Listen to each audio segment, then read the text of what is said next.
જય સ્વામિનારાયણ। જાંબુમાંથી બનતો જાંબુન શોર્ટ્સ આપણે બજારમાં જઈને પીતા હોઈએ છીએ, પરંતુ બજારથી વધુ સારું આપણે ઘરે પણ બનાવી શકીએ છીએ। આ જાંબુન શોર્ટ્સમાંથી આપણે શરબત અને સાથે મોકટેલ પણ બનાવી શકીએ છીએ। તો આજે હું તમારી સાથે શેર કરીશ મારી રીતથી બનાવેલ જાંબુન શોર્ટ્સ। તમને જો આ મારો વિડીયો ગમે તો લાઈક અને શેર ચોક્કસ કરજો અને મને કોમેન્ટમાં પણ જણાવજો કે તમને મારી આ રીત કેવી લાગી। જાંબુન શોર્ટ્સ બનાવવા માટે અહીંયા મેં જાંબુ લીધેલા છે। જાંબુને ધોઈને લઈ લેવાના છે, જેથી કરીને અંદર માટીનો ભાગ રહે નહીં। જાંબુન શોર્ટ્સ બનાવતા હંમેશા આપણે મીઠા જાંબુની જ પસંદગી કરવાની હોય છે, કારણ કે જો જાંબુમાં ખટાશનો ભાગ વધારે હશે તો ગળપણ વધારે અંદર એડ કરવું પડશે અને જાંબુન શોર્ટ્સમાં જાંબુનો ટેસ્ટ પ્રોપર આવશે નહીં। તો જાંબુન શોર્ટ્સ બનાવતા મીઠા જાંબુની જ પસંદગી કરીશું। જાંબુન શોર્ટ્સ બનાવવા માટે આપણે જાંબુના ઉપરના ભાગને કટ કરી લેવાનો છે। આ રીતે જાંબુમાંથી નીકળતા ગર્ભના ભાગને આપણે લઈ લેવાનો છે, જેનો ઉપયોગ આપણે જાંબુન શોર્ટ્સ બનાવવા માટે કરવાનો છે અને જાંબુમાં રહેલા ઠળિયાના ભાગને આપણે અલગ કરી લેવાનો છે। આ રીતે જાંબુન શોર્ટ્સ બનાવવા માટે જાંબુને લઈ લેવાના છે। હવે આપણે જાંબુન શોર્ટ્સ જો 3 વ્યક્તિ માટે બનાવવો હોય તો 4 ટેબલસ્પૂન જેટલું આપણે જાંબુના ગર્ભને લેવાના છે। આગળની પ્રોસેસમાં હવે આપણે એક મિક્સર જારને લઈ લેવાનું છે અને તેમાં જાંબુના ટુકડાને એડ કરી દેવાના છે।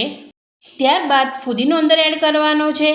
અહીંયા મેં 6 થી 7 ફુદીનાના પાનને અંદર એડ કરેલા છે। ત્યારબાદ ટેસ્ટ પ્રમાણે મીઠું અંદર એડ કરવાનું છે। આપણા ટેસ્ટ પ્રમાણે કોઈ પણ વસ્તુ વધારે ઓછી લઈ શકીએ છીએ। ત્યારબાદ ચપટી સંચરને એડ કરવાનું છે। હવે જલજીરાને એડ કરવાનું છે, કારણ કે જલજીરાનો ટેસ્ટ શોર્ટ્સમાં ખૂબ જ સરસ આવે છે। તેની જગ્યાએ આપણે ચાટ મસાલાને પણ ઉપયોગમાં લઈ શકીએ છીએ।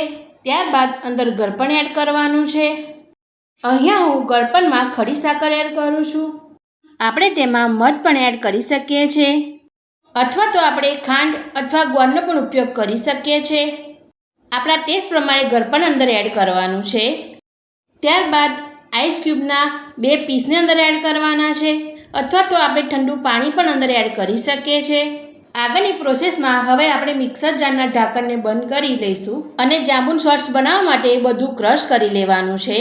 ક્રશ થઈ ગયા બાદ આ રીતનો પર્પલ કલર આવશે। ત્યારબાદ તેની થિકનેસને પણ આપણે જોઈ લઈએ। હજુ થોડું ઘટ લાગી રહ્યું છે, એટલે 1 ટેબલસ્પૂન જેટલું પાણી અંદર એડ કરવાનું છે। થિકનેસ પણ આપણા ટેસ્ટ પ્રમાણે મીડિયમ રાખવાની છે। મેં આ રીતની એની થિકનેસ રાખેલી છે। તો તૈયાર થઈ ગયું છે આપણું જાંબુન શોર્ટ્સ। હવે તેને સર્વ કરવા માટે આ રીતના મેં ગ્લાસ લીધેલા છે। ગ્લાસની કિનારી પર આપણે લીંબુ લગાવી લેવાનું છે। આ રીતે ચારે બાજુ આપણે કિનારી પર લીંબુ લગાવી લેવાનું છે। ત્યારબાદ હવે આપણે તેને મીઠાથી કોટ કરી લેવાનું છે અને આ રીતનો ગ્લાસ આપણો તૈયાર થાય છે। અને જે આપણે જાંબુન શોર્ટ્સ બનાવ્યું છે તે અંદર એડ કરી દેવાનું છે। જાંબુન શોર્ટ્સને વધુ આકર્ષિત બનાવવા માટે ફુદીનો આ રીતે એડ કરવાનો છે। ઘરે મહેમાન આવે અને જો તમે જાંબુન શોર્ટ્સ આ રીતે સર્વ કરીને આપશો તો ખૂબ જ આકર્ષિત લાગે છે। તો તમે પણ મારી જેમ ઘરે ચોક્કસ બનાવજો। Thank you for watching.